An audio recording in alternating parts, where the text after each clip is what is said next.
The views and opinions expressed in the Golden Boot podcast are those of the speaker and do not necessarily reflect the views or positions of the Golden Boot podcast as a whole. Y'all ready to get rolling? Quiet on the set. Go, Breeze. Yeah, you know what I'm saying, man? Big four, man. Big four, man. Shout out Big Lotto, man. Shout out the other big, you know. Let's go. Let's go. Let's go. Look, clickbait. Everything I do keep going viral. Louis on my leather, got my laces throwing spirals. Rappers, they been washed, I got them throwing in the towel. Chirping on them, net them birds dead, just like owl. Know that I'm a star, cause that was Simon said coward. I would never cheat, cause you and I my only vowel. Rappers, they be sweet, they in the patch, I know they sour. Know I put some on, they watch my movements like I'm bow. The beat go off? Okay.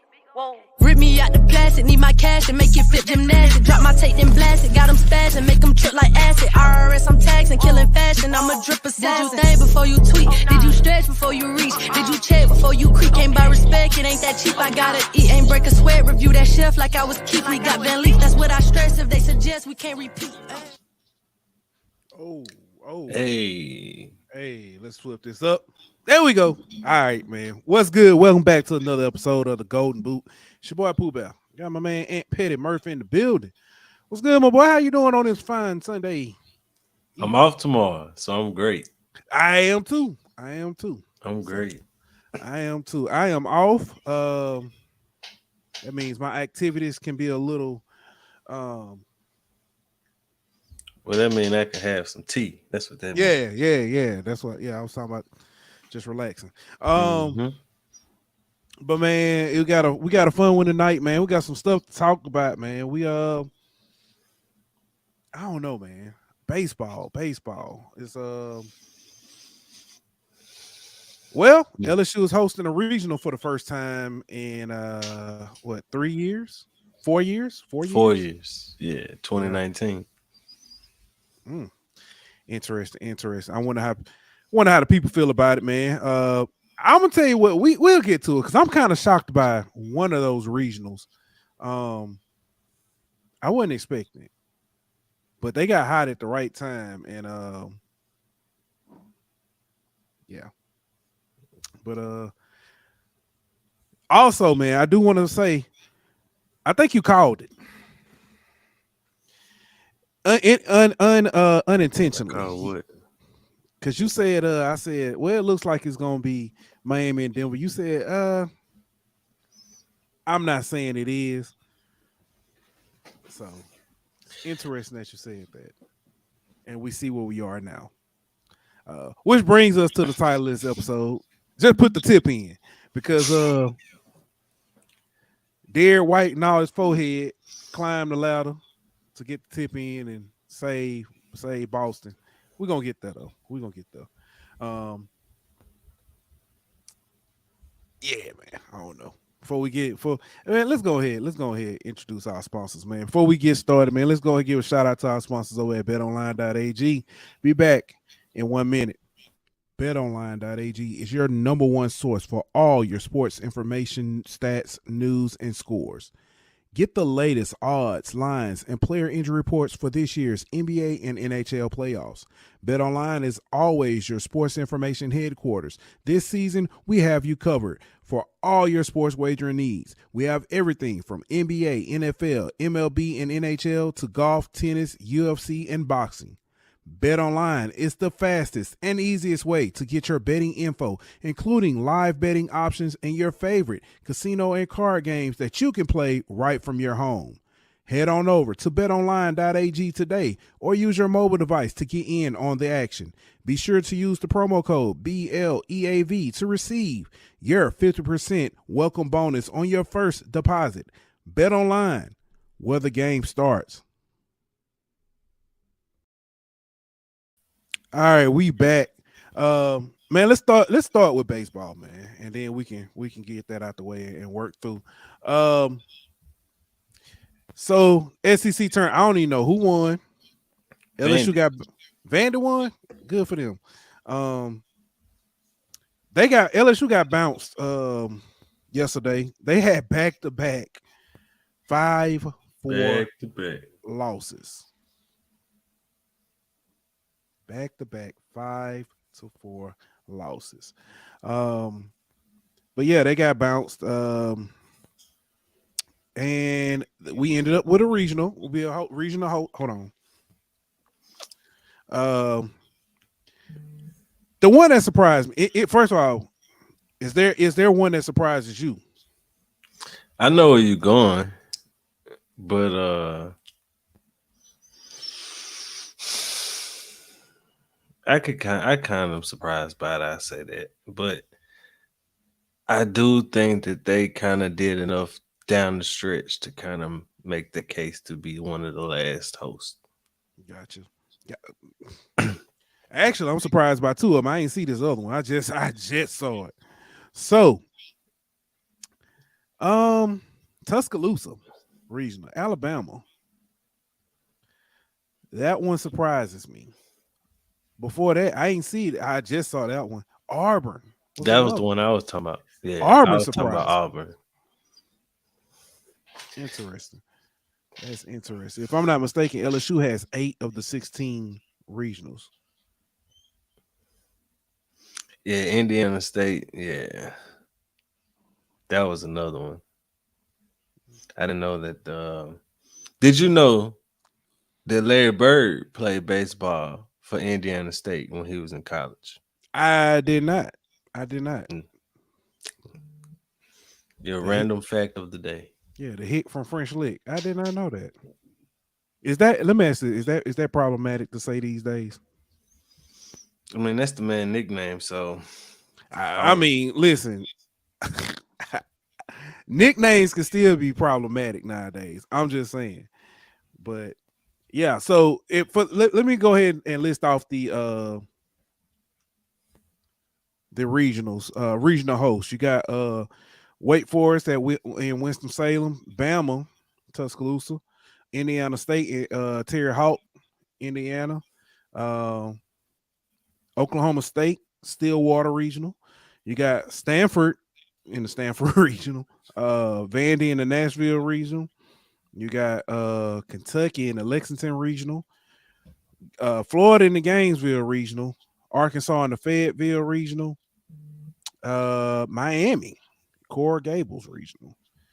You got Coastal Carolina in the Conway Regional, and then you've got South Carolina in the Columbia Regional, Clemson in the Clemson Regional, Virginia in the Charlottesville Regional, LSU in the Baton Rouge Regional, and Auburn in the Auburn Regional. So, yeah, Auburn one. Yeah, Auburn and Alabama. That one. Yeah, I mean, like I said, agree. Alabama got hot at the right time. It's funny. I mean, Auburn did too. Technically, They did. But when with the firing after the whole betting scandal, yeah, they went on a run after that though. yeah. So, but yeah. So let me ask this, man. We talked about the SEC tournament. LSU finished with 2 straight 1-point losses, 1-run losses. Are you losing hope in them making it to Omaha? Not really. I mean, the SEC tournament didn't change anything. Man, we talked about how hard it is to win the SEC tournament, man.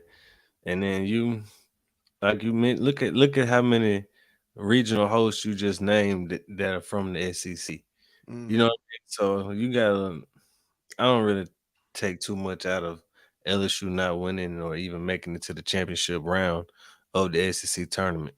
Now, if they get to the regional and they, kind of stumble, don't look too good, and kind of make some of the same mental mistakes we've seen, then that might change some things. But as of now, I ain't really worried about it. As long as Paul Skeens is Paul Skeens, I think they'll be all right. Yeah. I want to say Ty Floyd. Yeah, he had a hell of a game. And the only pitcher that did win in Hoover, Thatcher Hurd. Yeah, just give him Paul Skeens' glove every time he go out there. Yeah, yeah. Both, man. Just I think pitching. If we can get what we've been getting out of Skeens, just didn't seem comfortable for some reason. But we can get what we've been getting out of Schemes, what we've gotten out of Ty Floyd for the last few weeks of this year, and then if Thatcher Hurd can be the same guy he was on Wednesday, I think we can at least make it out of regionals, probably undefeated.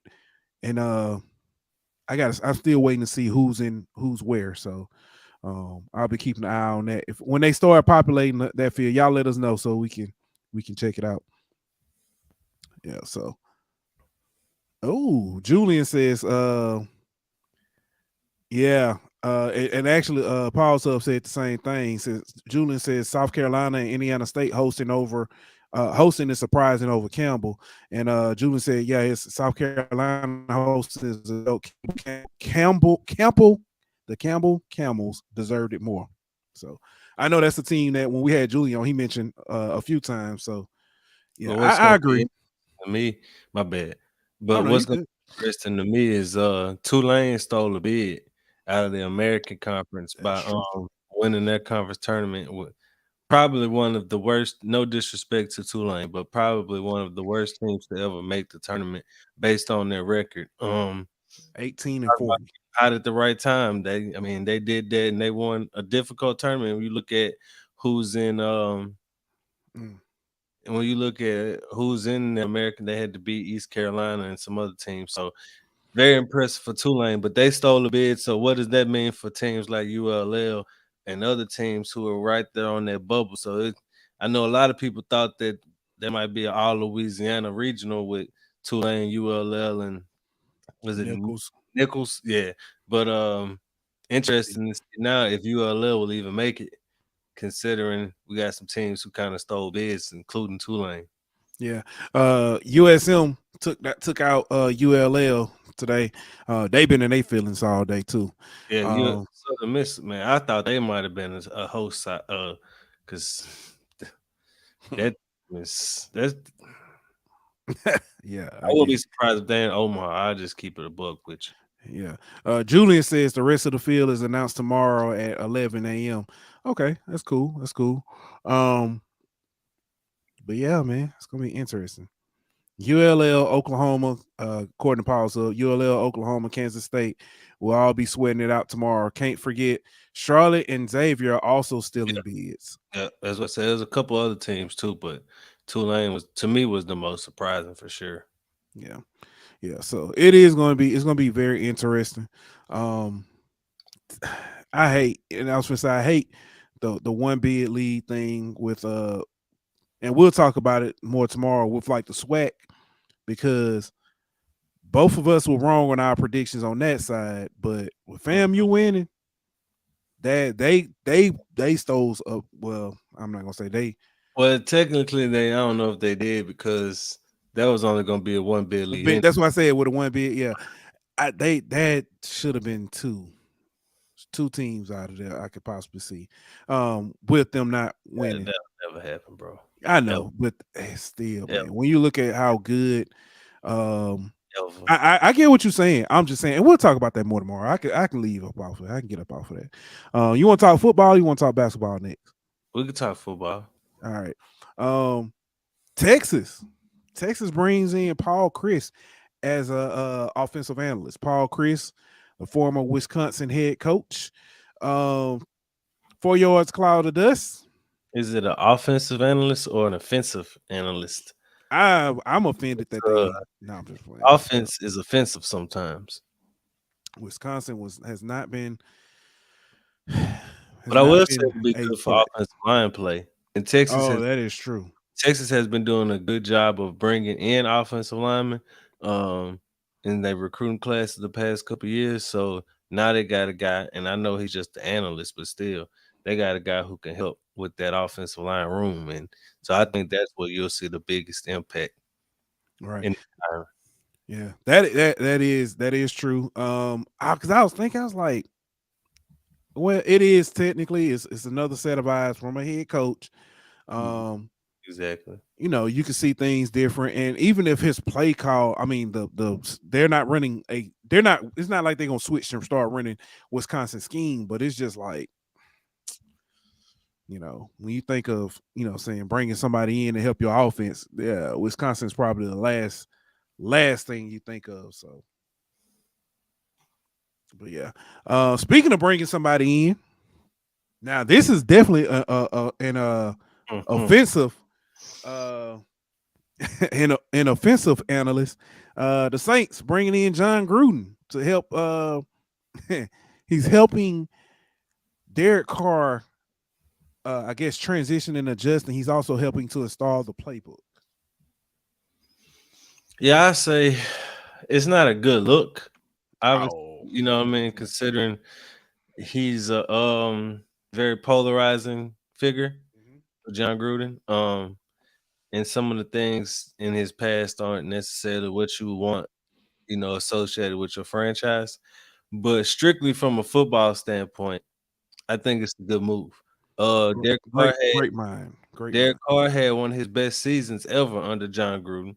Not to mention, Pete Carmichael is running an offense similar to the Jon Gruden style of offense. So you get in another guy who runs the same type of offense who can give you, you know, a few more ideas and kind of, like you mentioned with Chris, give you a different set of eyes on things. It's kind of the same offense. So it ain't like you mentioned with Chris in Texas. That's two totally different styles.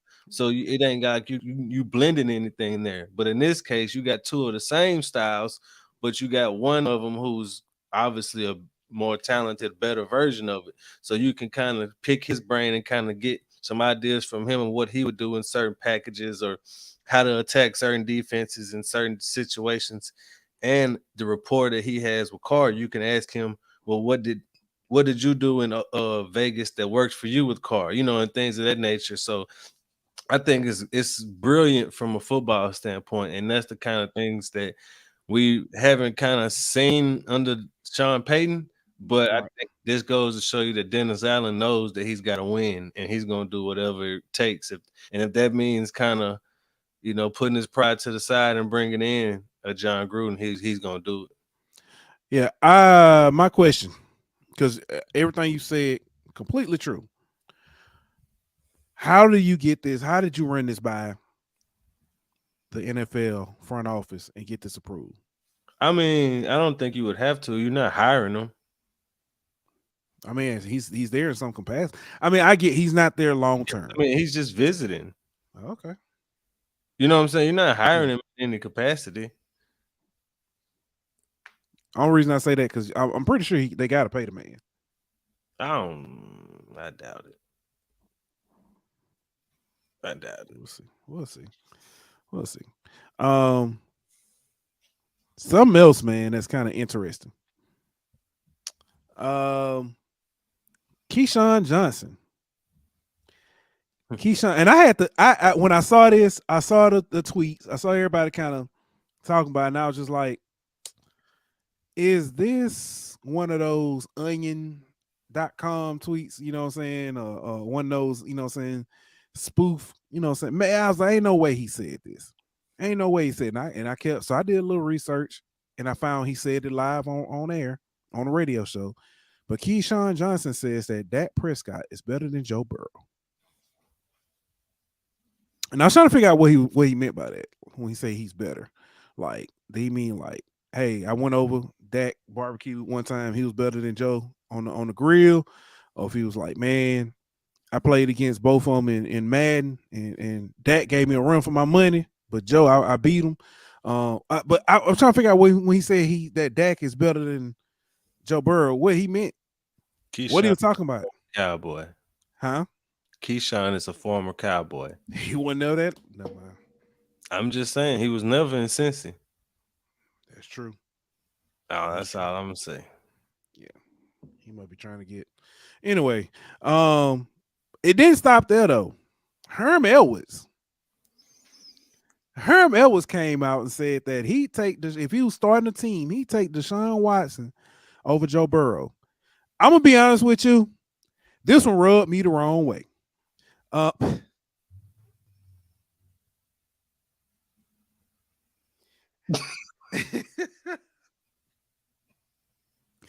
But yeah, he said Hermel would say he would take Deshaun Watson over Joe Burrow. Oh And man, you gotta chill out. I'm trying to figure out why. But no, man, it is one of those, like everybody has been saying, CTE, because that's the first thing people say is CTE. Is this some kind of what? I don't know. Where's this Joe Burrow hate coming from? And when I say hate, I mean that loosely, I don't know, bro. I don't look too much into it. I don't think they necessarily just picking on Joe, but because it was Lamar Jackson, it was Josh Allen. You know what I mean? Like I think it's just his turn. You know what I mean? Like when you next in line for the big money, when you know that next great thing, they're gonna compare everybody to you. So I mean, I don't think it's necessarily specific to Joe. I just think he was, next in line for that. And I think it'll be Jalen Hurts in a minute. You know what I mean? After that, it'll be Jalen Hurts that people are trying to, knock. But right. I don't. I'm gonna kind of talk about this in my altar call, but this is why I have a problem with like media in a sense. You know what I mean? Like, cause some people can just say anything and get away with it. But yeah, I don't. This one, to me, I ain't even read the stories whenever I saw this, cause to me that's clickbait all day, bro. Mm-hmm. Yeah, it is, and I clicked on them and checked into them just simply because although Dak Prescott and Deshaun Watson aren't terrible players, and it's kind of go back to even looking at our list, like when we did the list, people have preferences. I just want to know what he was seeing, what these two, saying, Hermel was being a NFL player, commentator and coach, and same with Keyshawn being a player and commentator. What do you see that gives you this inkling that, hey, these guys are, saying Dak is better than Joe, when I feel like Joe has done more with less? With less, I'm gonna ask you this: if you put, when I say that, I'm gonna use one of your analogies. If you take Joe Burrow and put him behind Dallas Cowboys offensive line, give him those running backs and the wide receivers. Now the wide receiver caliber is not the same, but it's not a terrible drop off. no, it's not. So if you put him on the Cowboys, I think the only difference is the offensive line. I think that's the only difference. But I think at defense too. last year Cincinnati defense is pretty solid. Yeah. Now the year they went to the Super Bowl, they didn't really have a defense, but last year it was solid. Yeah, I think wide receivers I got to give it to Cincy. Yeah. But like you said, it ain't that big of a drop off. Yeah, I would say less, but I wouldn't say it ain't that much less. But it is less. Now that I think about it, I would agree. Yeah. Now I can say now I can't necessarily say less with Cleveland. I can't say that because Cleveland definitely is. Well, when Deshaun was in Houston, he didn't have nothing but Hopkins. That's fair. And that's fair. I can give you that. But man, I'm just saying. I think, and I don't like giving him credit because everybody's gonna talk about the off the field stuff, but I'm trying to separate the two just for the sake of the conversation. I think Deshaun Watson is skill wise like a probably top 5, top 6 quarterback in this league. Yeah. I think the problem with him is he hasn't really had the help around him.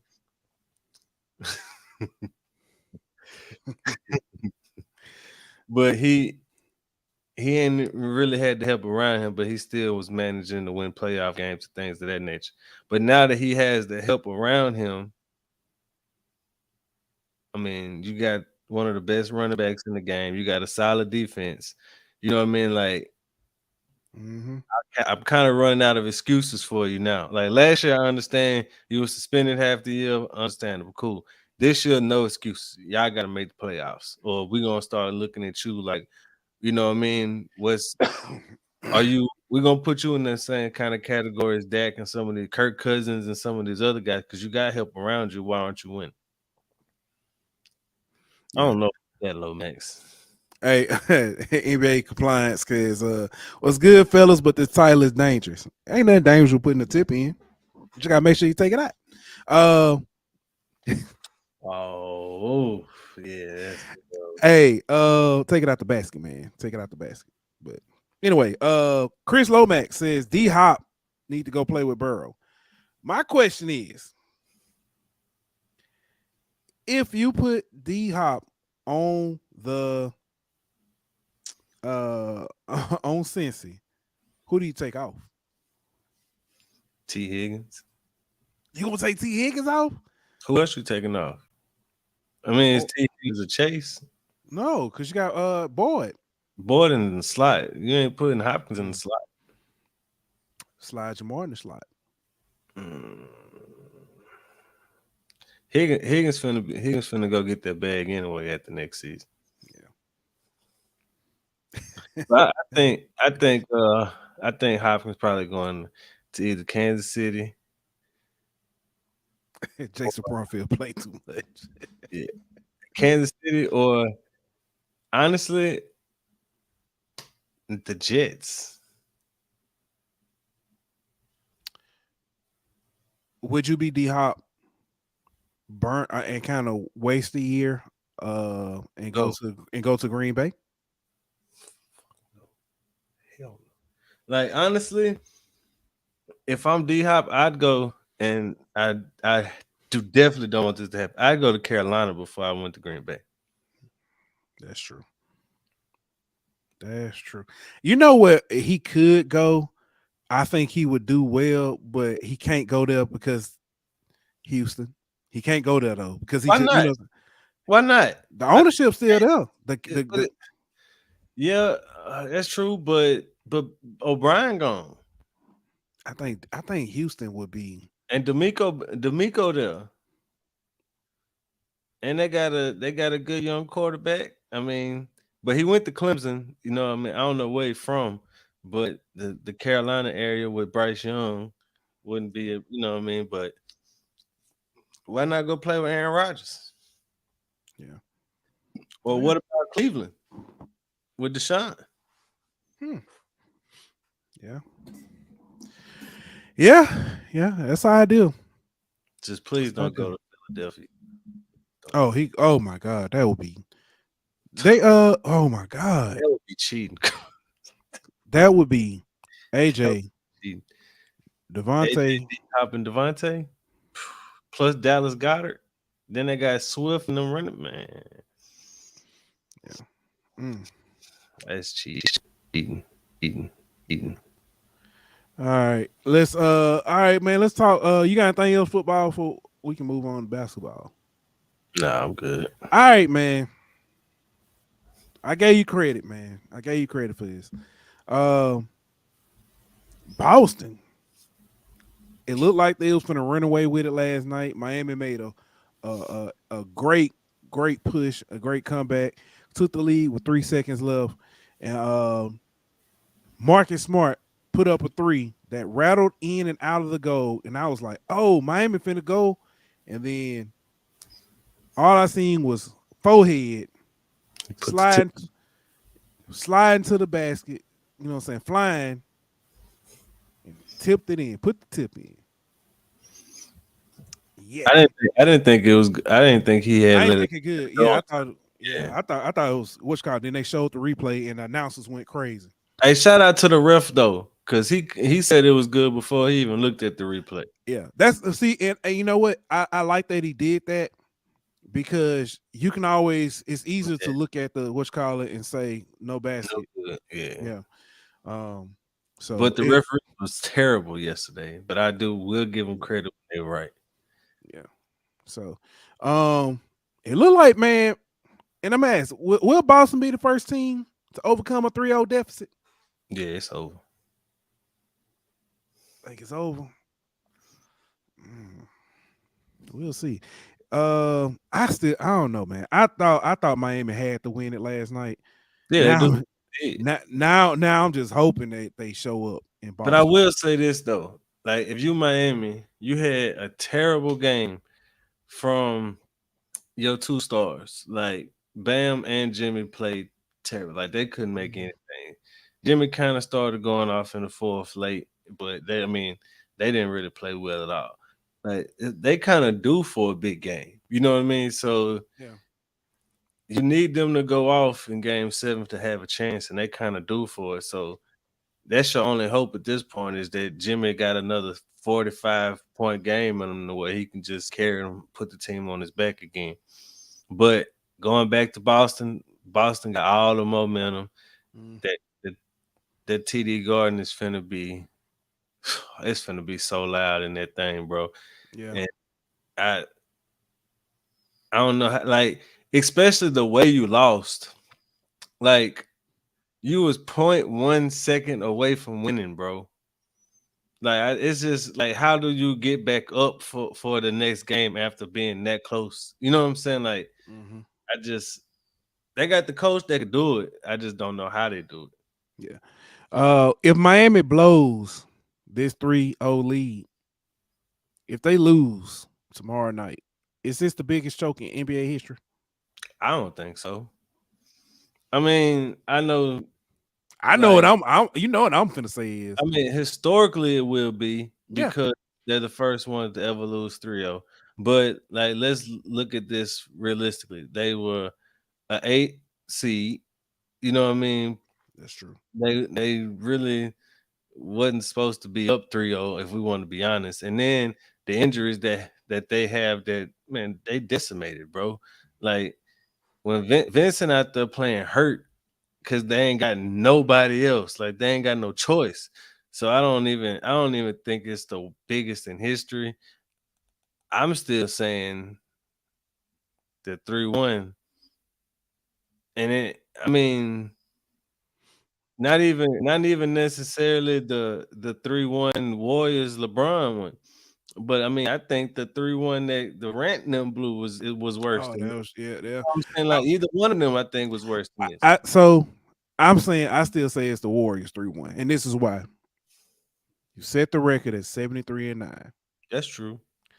You go up 3-0 and you talk. I mean, all the crap. But they didn't go through. They went up 3-1. That's what I mean. 3-1. That's what I mean. I'm sorry. I said 3-0. 3-1. To go up 3-1. And not only did you lose a critical game. What was it? 5?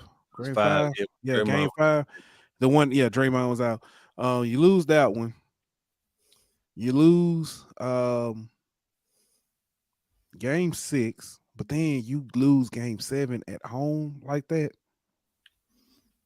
Yeah, I mean that was bad. The only reason I would say OKC's is probably worse is because if you're a Golden State fan or if you just want to argue that side, this Draymond suspension and the Bogut injuries, I think, kind of changed the dynamic of that series.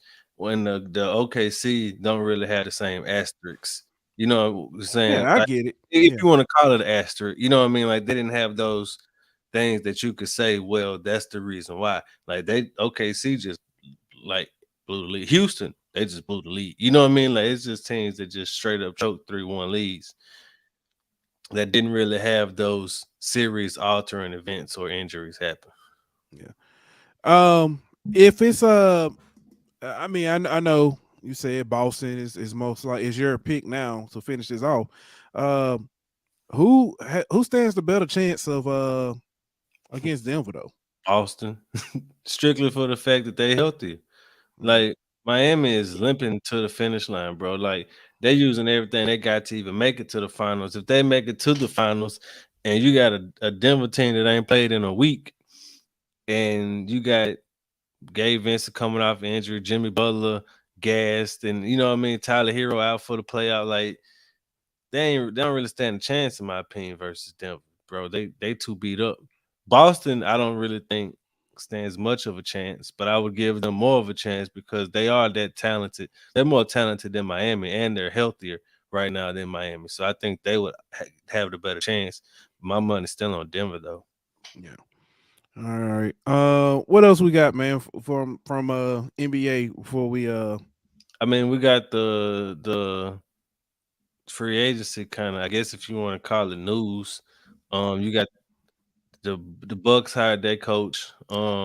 That's A- what I meant to put that in here. The Raptors Bucks. assistant Yeah. AJ Griffin, who supposedly got the blessing from Giannis. The reason why they hired him. Kind of shocking. I thought they should have went with Monty, in my opinion, but and then I Nick Nurse is supposedly the leading candidate for the Phoenix job. Um, Let me ask you a question. And I'm sorry to interrupt you. Milwaukee, and granted, I'm all for giving new coaches a shot and stuff. But with Milwaukee being a competitor, a competitor, don't you think, or do you feel like they kind of not necessarily? I don't mean this is gonna sound wrong either way I say it. Do you feel like they kind of settled, or they didn't look at some of the other big names that were there?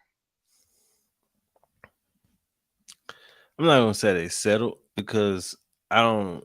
I'm not gonna say that Adrian Griffin wasn't one of the better candidates. You know what I mean? Like I don't know enough about him to say that they settled. I do wonder if they see themselves as like having a long title window, Mm. or do they see themselves as kind of a quick restructure, then go on a title run to where they're gonna give him like a year or two, and then we'll really be on our title push because they got some free agents, Middleton, Brooke Lopez, and some guys who could leave, and they could be a totally different team next year. So I kind of wonder if that was part of the reason why they decided not to go for a more established coach and kind of give this young guy a chance. Yeah. Nick say Nick Nurse. It's not Nick Nurse, it's Kevin Young. See, that's another. That's to me. That's a team who definitely should get an established coach because your title window is right now. Like it ain't no question about that. With CP3 and Durant on your team, your title window is right now. Yeah. What else you got? I'm sorry I interrupted you. You were talking about the Oh yeah, just the coaches, and then the Kyrie D'Angelo Russell sign and trade thing. Dallas is not interested in that. James Harden supposedly going back to Houston, which is interesting to me because that changes the timeline for that team. if you're Houston, do you want him back? Because you gotta, I mean, you have a solid young team who they're young. That's my They are very young, but they're very talented. And so the question is, which James Harden are you getting? If you're getting the James Harden from 5 years ago, then no, I wouldn't want him. You know what I mean? Because he's just finna dominate the ball and kind of stagnate the growth and development of the rest of the team. But if you're getting the James Harden we've seen in Philly, where he's more of a facilitator, you know what I mean? He picks his spots scoring wise and doesn't, shoot the ball 30 times a game. I would be more willing to have that guy because he can just facilitate the offense and make sure my young, talented guys get good shots and get the ball in positions for where they can, be beneficial. But I don't know if I'd want to pay him $200 million over 5 years. And speaking of that, if you're the Celtics, if you don't make the finals this year, are you finna really pay Jaylen Brown $300 million over 5 years? hmm. Chuck says James Harden is a complicated individual. So I was gonna make the statement because you talked about that 20 mil over 5 years. My question is, how much of that do you add in to get him to actually play in the playoffs?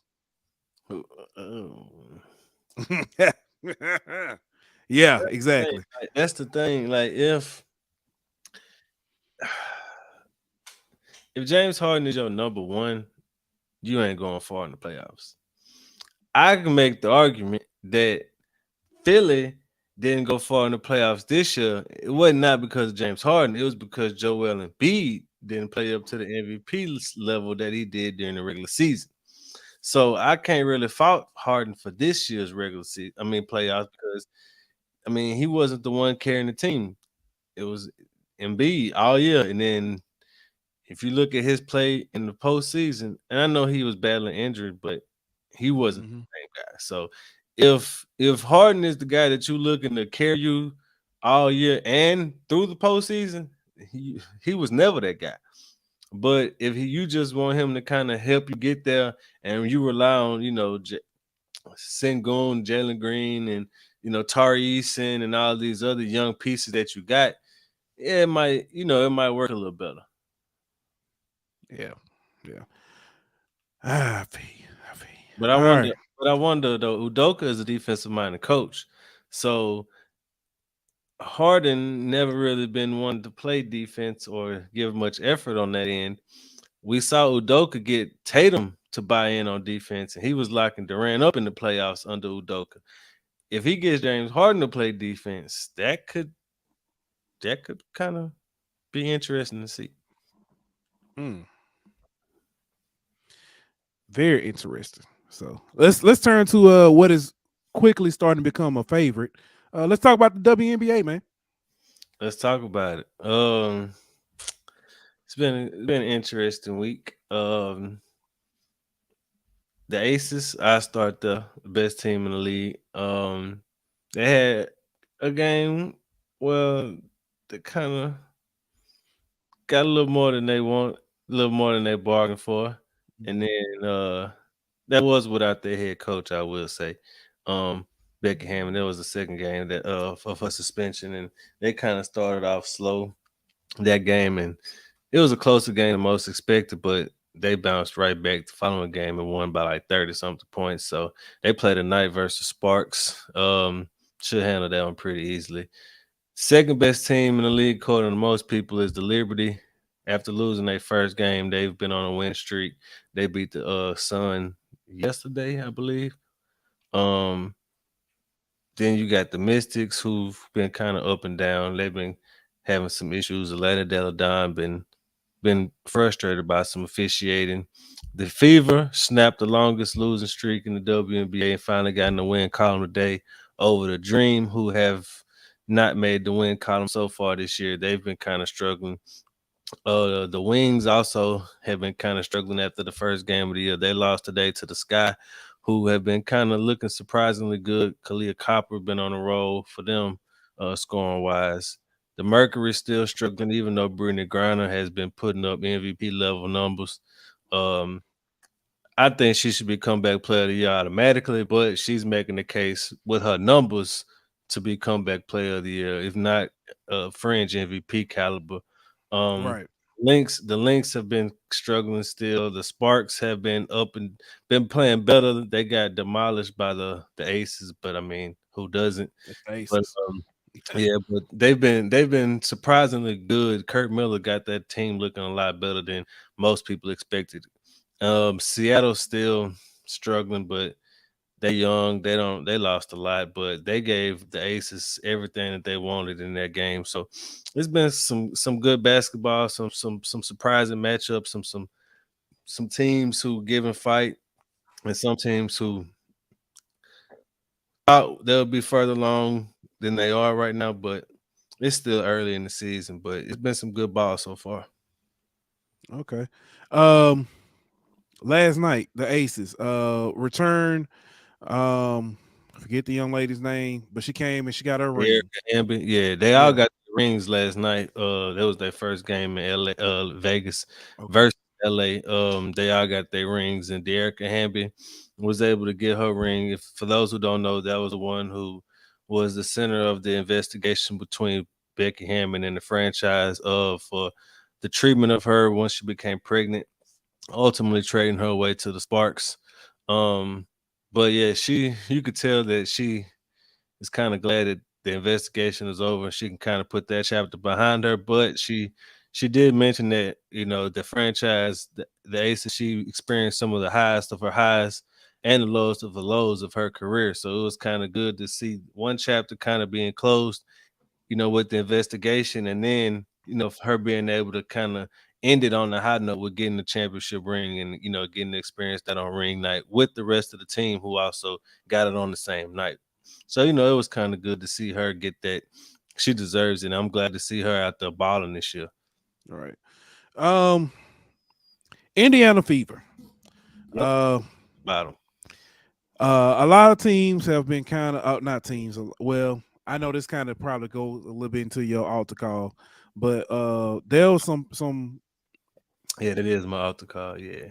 I won't say backlash. You know what? We'll save it. We'll save it because that's your altar call. No, you can go ahead. You can go ahead. I was just gonna ask. A lot of people have been kind of making mention. Hey, that you got rid of, say X player. You got rid of Y player. Overall, it's a problem with the league, and it's a problem that we can help solve. Mm-hmm. People, tune in, support. $25 league pass. We both got it. Go ahead, watch some games. You know what I'm saying? Put on some games, and if they had more teams, matter of fact, if they had one more team at least. That's, a lot of the names y'all naming, that's a spot. Yeah. All I'm gonna say about that situation is I think the league knows that they have to expand. And I think we automatically assume that it has to be adding a team. Mm-hmm. However, I think what could be more feasible, just my opinion here, I don't know any data research or anything. I could be completely wrong. Right. But I think it might be more feasible to just add a roster spot to the current 12 franchises that we already have, which would, ultimately be the same as adding another franchise. That's true. You know what I mean? It would add the same amount of spots, but it would be less startup cost. It'll be, less logistics of finding a city, doing the whole bid process of who's going to be this whole city and the expansion draft, and all that kind of things. It would just be simple as everybody gets one more roster spot. You know what I mean? I know they'd probably have to ratify the CBA and all that, but it'd be easier, in my opinion, than because if you add one more city, you're probably gonna have to add two cities. You know what I mean? If they did one city, I think they should go back to Houston. Yeah, because the comments, the history there. Yeah, I would agree. I mean, you got the Comets, you got the Shock, Detroit, who doesn't have a team anymore. I know Philadelphia has been clamoring for a team. There's a lot of places who like take one to the Bay, Golden State. That I mean they're one area who's been mentioned some. We've even Toronto. They had a preseason game in Toronto and sold out the arena where the Raptors play. So I mean that kind of started throwing their name around as a buzz for one of the expensive cities. I mean, something the Raptors don't do. But no, I'm just going to. But there's quite a few different cities that get mentioned. But I mean personally, throw one of them things in the Orleans. You know what I'm saying? But personally, but yeah, I mean it's a whole bunch of possibilities out there, but I think we might see every roster expand to 13 players before we see another team. I could be wrong though, but I mean I think that's a possibility. All right. This ain't on the docket. We can But I do want to ask this. This kind of go back to the NBA. This is something that bothers me. When Charlotte decided to come back with their franchise, they got the Hornet name. Oh, you talking about the Jazz name? Ain't nothing jazzy in Utah. Well, when Tom Benson bought the Hornets at the time, he agreed to give Charlotte back the name. Mm-hmm. He tried to buy the Jazz name back from Utah, but they wouldn't budge. Ain't nothing jazzy in Utah. I agree. It's nothing. You be the Utah Snowcaps, be the Utah Mormons, be the Salt Lake Lickers. I don't care. Or something, you know what I mean? Or something, but yeah. But I will say this: there's no Grizzlies in Memphis. Shout out. Yeah, very cool. Yeah. But I will say this though: the Pelicans name has some ties to Negro League baseball. Okay. Ball. So I'm not really upset that they have that as a name. Gotcha. All right, man. We can move on to our alt call, man. Let's do this.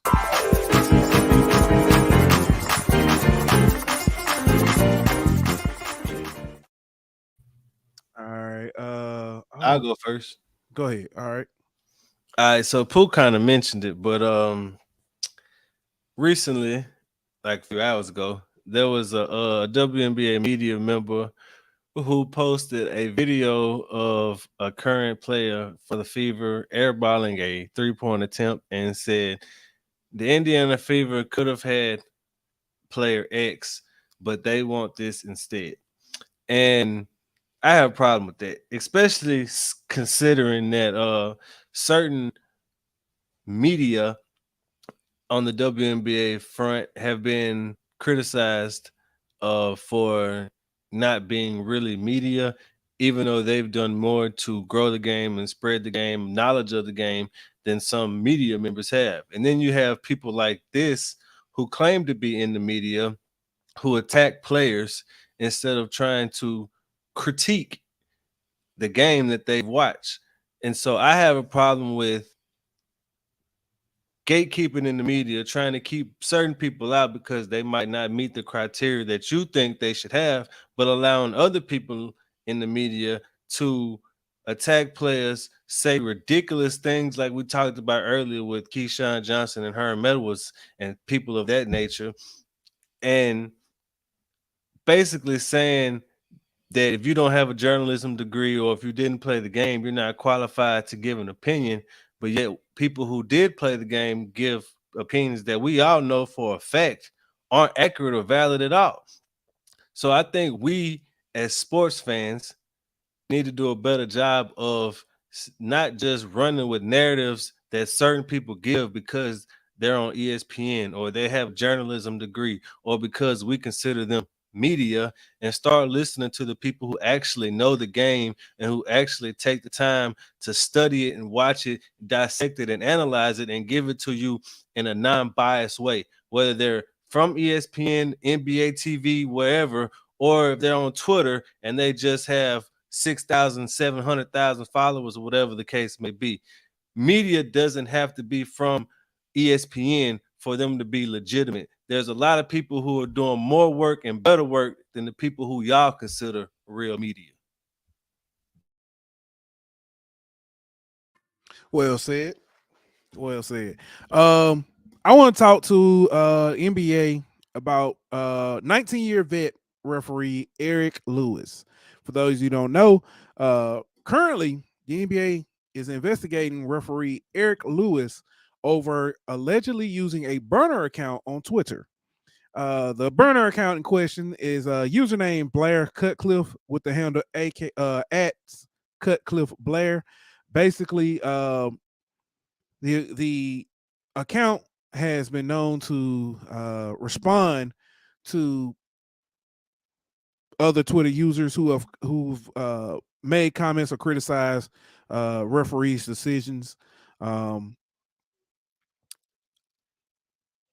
My stance on it, I don't know if there's a code of ethics or conduct that is being violated here, but I see no problem with referees being able to respond back. Because let's be honest, people on Twitter are, I'm not gonna say ruthless, but it's a lot of keyboard warriors out there. People like to get on Twitter, make comments, say things, and don't think you should be able to respond back. But this isn't the first time the NBA has necessarily dealt with or had dealings with burner accounts. If I'm not mistaken, in 2018, Philadelphia 76ers general manager Brian Colangelo, he had to resign when he and his wife were linked to a burner account that criticized some teams' players. I get that. That's a little far. But Golden State Warrior, Kevin Durant, he admitted he has multiple burners. And you can kind of tell him from time to time.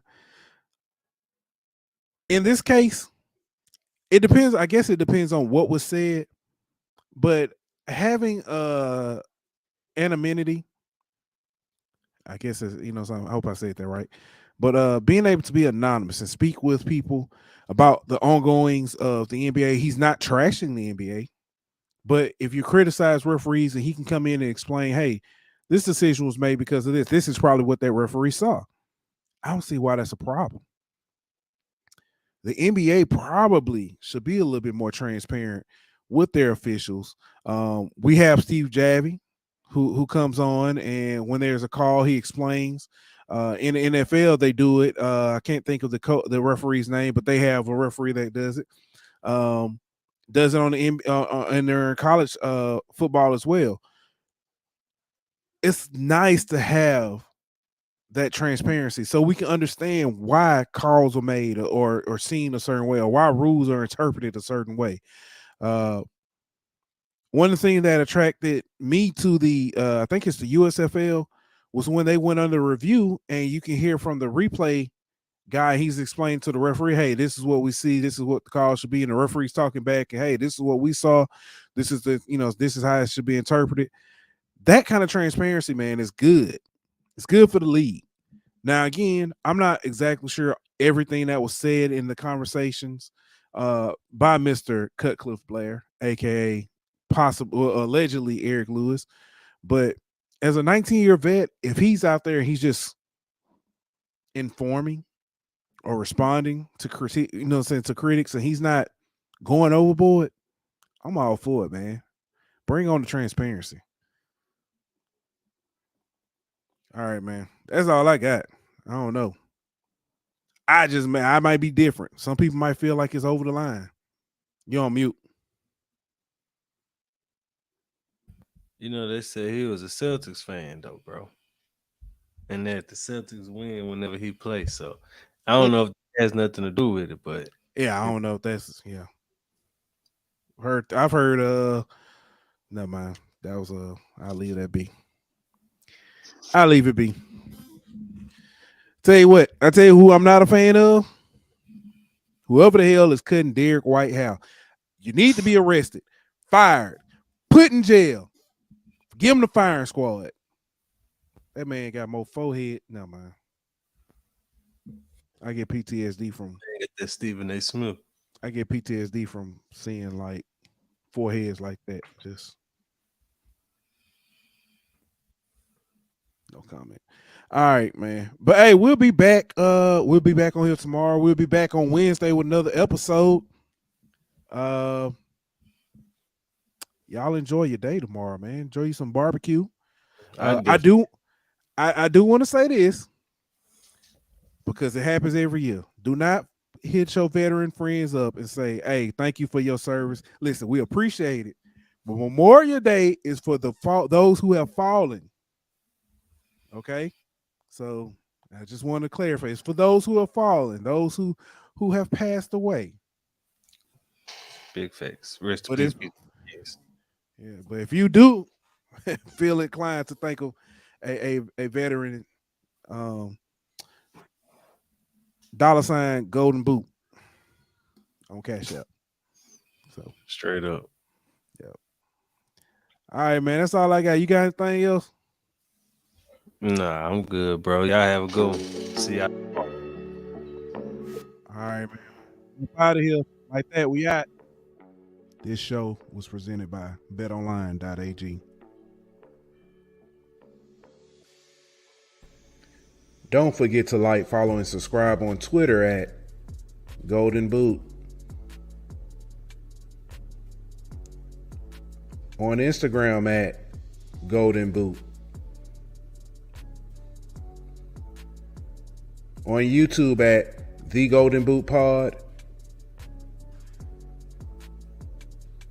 On Facebook at The Golden Boot Pod.